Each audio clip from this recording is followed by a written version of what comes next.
সুপ্রিয় শিক্ষার্থীবৃন্দ, এখন আমরা আলোচনা করব সেমিকন্ডাক্টর ও ইলেকট্রনিক্সের গাণিতিক সমস্যাবলী।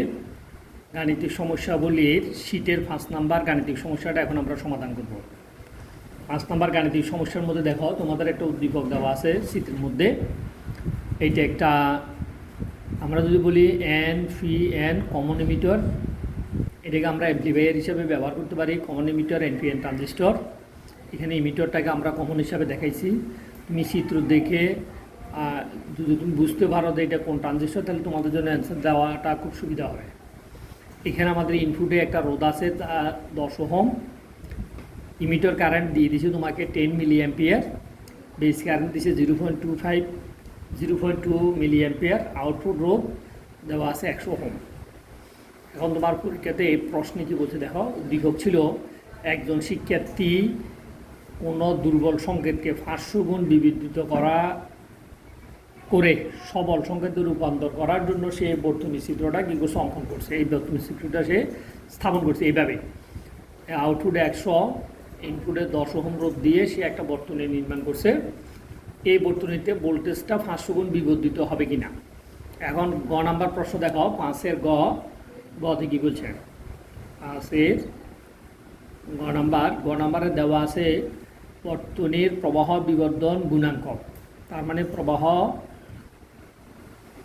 বিবর্ধন গুণাঙ্ক বললে আলফা, আর যদি বলা হয় প্রবাহ লাভ তাহলে সেটা হচ্ছে বিটা। তাহলে এখন এখানে আমরা মূলত প্রবাহ বিবর্ধন গুণাঙ্ক মানে আলফা নির্ণয় করব। যদিও তারা এখানে প্রশ্নের মধ্যে বিটা দিছে, কিন্তু বিটা হচ্ছে তোমার প্রবাহ লাভ। এখন যেহেতু গুণাঙ্ক লেখা আছে, তাহলে আমরা গুণাঙ্কটাই করব। ধরে নেব বিটা হচ্ছে প্রবাহ গুণাঙ্ক, বিটা দিয়ে প্রকাশ করছে।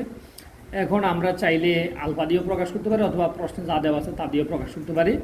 তাহলে প্রবাহ বিবর্ধন গুণাঙ্কের সূত্র হচ্ছে del I C divide by del I. তো এখন আমরা জানি আমাদেরকে দিয়ে দিছে ডেল আই বি, এটা হচ্ছে বেস প্রবাহ। ডেল আই বি এর মান দেওয়া আছে 0.2 মিলি অ্যাম্পিয়ার। তারপরে ডেল আই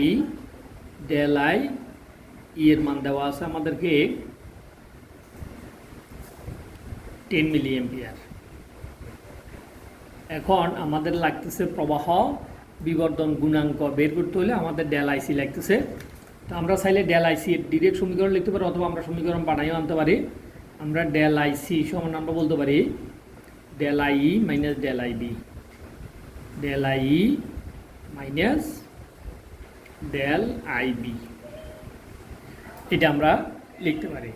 এখন ডেল আই এর মান দেওয়া আছে, 0.10 milliampere minus del I B দেওয়া আছে 0.2 একক হচ্ছে মিলি অ্যাম্পিয়ার একক। এখন এখান থেকে যদি 10 থেকে 0.2 বিয়োগ করি, তাহলে আমরা পাবো 9.8 মিলি অ্যাম্পিয়ার। তাহলে এটা হচ্ছে কালেক্টর কারেন্ট বা কালেক্টর প্রবাহ। এখন আমরা যদি বলি প্রবাহ লাভ প্রবাহ বিবর্ধন গুণাঙ্ক আলফা, তাহলে প্রবাহ বিবর্ধন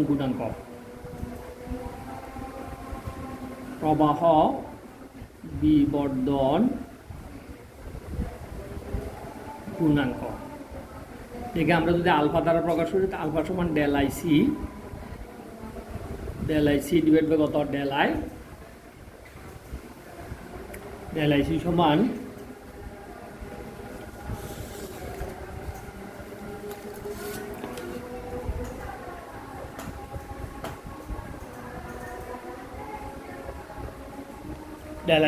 ডেল আই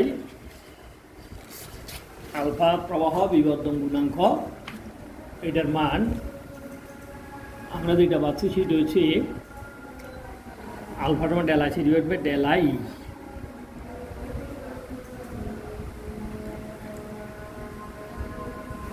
তাহলে ডেল আই সি এর মান পাইছে 9.8, আর ডেল আই এর মান পাইছে 10। যেহেতু তোমরা একই একক, তাহলে তাদের কোনো একক থাকবে না, প্রবাহ বিবর্ধন গুণাঙ্কের কোনো একক নাই, তাহলে বাক করলে 0.98। তাহলে এখন এখানে আমরা প্রবাহ বিবর্ধন গুণাঙ্ক আলফা সমান del I C del I. এখন যদি আমরা বিটা বের করি, তাহলে সেটা হবে প্রবাহ লাভ, এবং সেটা হবে del I C divide by del I B. তাহলে এখন আমরা দেখছি যে ট্রানজিস্টরটা আমরা ব্যবহার করছি, এই ট্রানজিস্টরে আলফা সমান আমরা এই পরিমাণের প্রবাহ বিবর্ধ গুণাঙ্কে এত গুণ বিবর্ধিত হবে।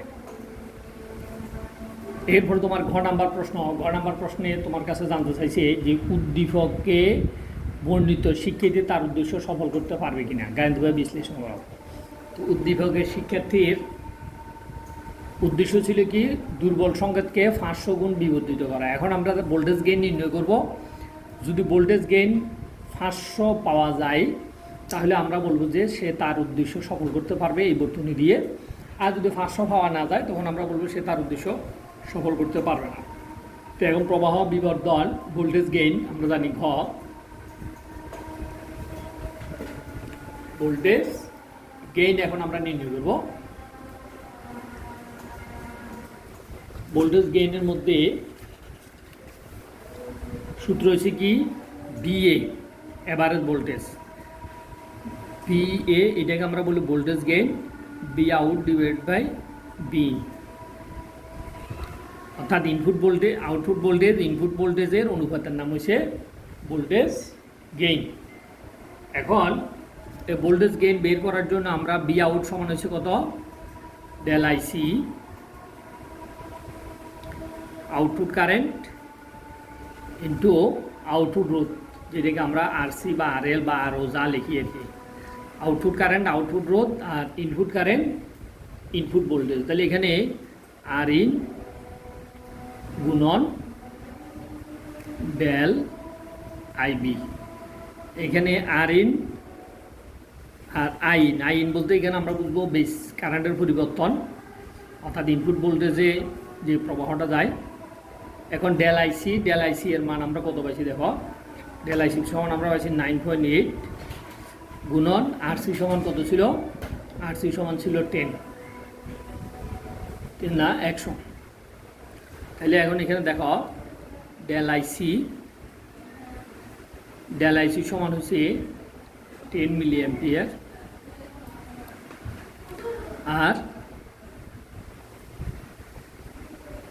আরসি সমান হচ্ছে 100, তারপরে দিয়ে আর এন সমান হচ্ছে 10,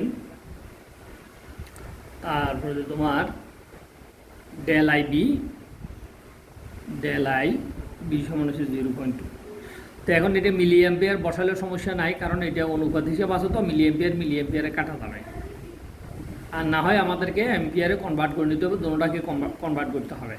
ডিভাইড বাই নিচে হবে কত, 10 গুণন কত 0.2। এখন আমরা গুণ করে যদি আমরা ভাগ করলে আমরা পাবো 980 ভাগ 2, আর তাহলে 980কে যদি আমি ভাগ করে তাহলে 9.8 গুণন 100, গুণগুলো আমরা পাবো 980 দিয়ে যদি আমরা 10 দিয়ে ভাগ করে থাকবে কত 98.2 দিয়ে ভাগ করলে ভাগ 0.2 দিয়ে ভাগ করলে হচ্ছে কত 490। তাহলে আমরা দেখা যাচ্ছে যে ভোল্টেজ গেইন পাইছি কত 490, অর্থাৎ এই ট্রানজিস্টর 490 গুণ ভোল্টেজকে ইনপুট থেকে বিবর্ধিত করতে পারবে। কিন্তু তার উদ্দেশ্য ছিল দুর্বল সংকেতকে 500 গুণ বিবর্ধিত করা। তাইলে এখন শিক্ষার্থীর উদ্দেশ্য সফল করতে পারবে কিনা। তাইলে আমরা দেখতেছি যে তার থেকে কিছুটা কম হয়েছে, কাছাকাছি গেছে, তারপরেও আমরা লিখবো শিক্ষার্থী তার উদ্দেশ্য সফল করতে পারবে না। তাহলে আমরা উচ্চতর দক্ষতায় লিখবো শিক্ষার্থী তার উদ্দেশ্য সফল করতে পারবে না। তাহলে শিক্ষার্থী তার উদ্দেশ্য সফল করতে পারবে না। তাহলে এটা হচ্ছে উচ্চতর দক্ষতা। ধন্যবাদ সবাইকে, খুদা হাফেজ।